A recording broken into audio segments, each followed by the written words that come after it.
Tremaine Jackson stared at his reflection in the cracked bathroom mirror, his eyes heavy with the weight of self-doubt. At 35, he felt like he was drowning in a sea of responsibilities and regrets. The distant wail of his youngest child pierced through the thin walls of their modest home, reminding him of the constant pressure to be a better father, a better husband, a better man. As a firefighter, Tremaine was used to facing danger head-on, but the real battles were fought in the quiet moments like these. The shame of his upbringing, the fear of not measuring up, and the crushing weight of his mistakes seemed to press down on him from all sides. Suddenly, the mirror began to ripple like disturbed water. Tremaine blinked hard, convinced his exhaustion was playing tricks on him. But as he watched, slack-jawed, a hand reached through the glass, followed by an arm, a shoulder, and then Tremaine found himself face to face with himself. But this version of him stood taller, his eyes clear and filled with a quiet confidence. The other Tremaine, clearly older, smiled warmly. "Don't be afraid, young blood," the older Tremaine said, his voice deep and reassuring. "I'm you, about 20 years from now. And I've got some things you need to hear." Tremaine stumbled backward, his heart racing. This can't be real," he stammered. "Oh, it's real all right," future Tremaine chuckled. "As real as those big-ass dreams you've been too scared to chase." For the next hour, future Tremaine shared wisdom that shook Tremaine to his core. He spoke of the strength that comes from embracing one's roots, the power of vulnerability, and the incredible resilience of the human spirit. "Listen up," future Tremaine said, his tone serious. "That shame you feel about growing up black as fuck, that's your superpower, not your weakness. Our ancestors survived hell and passed down strength through our blood. Own it." Tremaine felt a spark ignite within him as his older self continued. "Remember how Grandma used to tell us stories about her childhood in the South? How she'd walk miles to school, books clutched to her chest, determined to learn despite all the obstacles? That resilience, that fire, it's in you too. It's what's going to make you an exceptional firefighter, leader, and father." Future Tremaine's eyes softened. "And speaking of being a father, I know you're scared. You think you're not good enough because of your own struggles. But let me tell you something, it's those very struggles that make you the father your kids need. You teach them about perseverance, about getting back up when life knocks you down."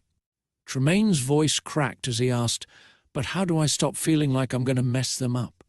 Future Tremaine placed a hand on his younger self's shoulder. "By being honest with them, about your fears, your mistakes, your dreams. They don't need a perfect father, they need a real one. And trust me, that honesty, it builds a bond stronger than any facade of perfection ever could." As future Tremaine spoke, Tremaine felt the heavy clouds of self-doubt begin to lift. He learned about the incredible future that awaited him if he could find the courage to believe in himself. "You know that community center on 8th Street? The one that's all boarded up now?" Future Tremaine asked. When Tremaine nodded, he continued, "In about 5 years, you're going to lead an initiative to renovate it, turn it into a safe space for kids in the neighborhood. You'll teach them about fire safety, sure, but more than that, you'll show them that someone who looks like them, who grew up where they did, can make a real difference." Tremaine's eyes widened. "Me? But I don't know the first thing about community organizing? About inspiring others?" Future Tremaine interrupted with a knowing smile. "You will. Remember that unrealistic dream you have about starting a mentorship program for young black firefighters? It's not unrealistic at all. In fact, it's the stepping stone to all of this." Future Tremaine's expression grew serious again. "But listen, young blood, none of this comes easy. You're going to face setbacks. There'll be nights when the weight of it all feels too heavy. But that's when you lean on your faith, on your family, on your brothers at the firehouse. You're not alone in this journey." He paused, making sure his words sank in. "And those moments when you're scared to act because you might mess up, push through them. Every time you do, you get stronger. You become the man who, 10 years from now, stands in front of a group of new recruits and tells them, your background, your struggles, your doubts, they're not obstacles. They're the very things that will make you extraordinary firefighters and human beings. Just as Tremaine was beginning to feel overwhelmed by the possibilities, future Tremaine's form began to shimmer and fade. "Wait!" Tremaine cried out. "How do I start?" "What's the first step?" Future Tremaine smiled, his image growing fainter by the second. "Start with the man in the mirror, young blood. Look at him, really look at him, and find one thing to be proud of every day. It could be your resilience, your compassion. Hell, even that fade you've been perfecting." He chuckled. "Build on that pride day by day. The rest will follow." As future Tremaine's form began to fade, a new figure emerged from the rippling mirror. A young teenager, no more than 15, with Tremaine's eyes and his wife's smile, stepped into the bathroom. "I'm a grandpa?" Tremaine gasped, recognizing his own features in the youth's face. The young man grinned, his eyes twinkling with mischief and wisdom beyond his years. "That's right, Big T. I'm Marcus, your grandson. I've got a story to tell you about the man you become, the man who taught me everything about self-love and forgiveness." Marcus perched on the edge of the bathtub, his expression growing serious.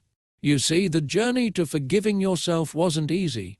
It started small, with you looking in the mirror every morning and saying one kind thing to yourself. Even when you didn't believe it, you said it." He chuckled, shaking his head. "You told me once that for months all you could manage was, 'Your shoes are tied well today, Tremaine.' But you kept at it day after day." Marcus leaned forward, his voice low and intense. "Then came the hard part. You started a journal, the Forgiveness Chronicles, you called it. Every night you'd write down one mistake you'd made in your life, big or small. But here's the kicker. Next to each mistake, you'd write what you learned from it, and how it made you stronger." Tremaine's eyes widened. "That sounds terrifying." "Oh, it was," Marcus nodded. "You told me there were nights you'd sit there, pen hovering over the paper, tears streaming down your face. But you pushed through, and slowly, entry by entry, you started to see your mistakes not as failures, but as stepping stones." Marcus's eyes softened. "But the real transformation came when you started sharing your journey. It began with a support group for firefighters dealing with PTSD. You stood up and talked about your own struggles and your fears of not being good enough. And you know what? Your honesty gave others the courage to open up too." He smiled proudly. "That's when you realized your story, your struggles, they weren't just yours. They were a lifeline for others who were drowning in their own self-doubt. So you started speaking at schools, community centers, anywhere that would have you. You'd tell them, 'I'm Tremaine Jackson, and I'm beautifully imperfect. My mistakes don't define me, they refine me.'" Tremaine listened, awestruck, as Marcus continued. "You became known as the self-love firefighter. You'd say, 'I don't just put out fires in buildings. I help people put out the fires of self-hatred in their hearts.' You even wrote a book, From Ashes to Awesome, a firefighter's guide to self-love." Marcus stood up, placing a hand on Tremaine's shoulder. "But you know what the best part was? Watching you with your kids, my dad and aunt. The way you taught them to love themselves, to embrace their blackness, to see their mistakes as opportunities for growth. That's the legacy that reaches all the way down to me." As Marcus began to fade, mirroring future Tremaine's departure, he left Tremaine with one last piece of advice. "Remember, Big T, self-love isn't selfish. It's the foundation that allows you to love others fully. Start building that foundation today. The future, our future, depends on it." As the last whisper of Marcus disappeared, Tremaine found himself alone in the bathroom once more. But something had shifted. The man in the mirror stood a little taller, his eyes a little brighter. Tremaine took a deep breath, feeling a new sense of purpose coursing through his veins. He stepped out of the bathroom and walked into the living room, where his wife was cradling their crying baby. "Here, let me take him." Tremaine said, gently lifting his son into his arms. As he gazed into his child's eyes, he made a silent promise. I'm going to be the man you deserve, little one. And I'm going to show you how to be proud of every part of who you are. For the first time in years, Tremaine felt a genuine smile spread across his face.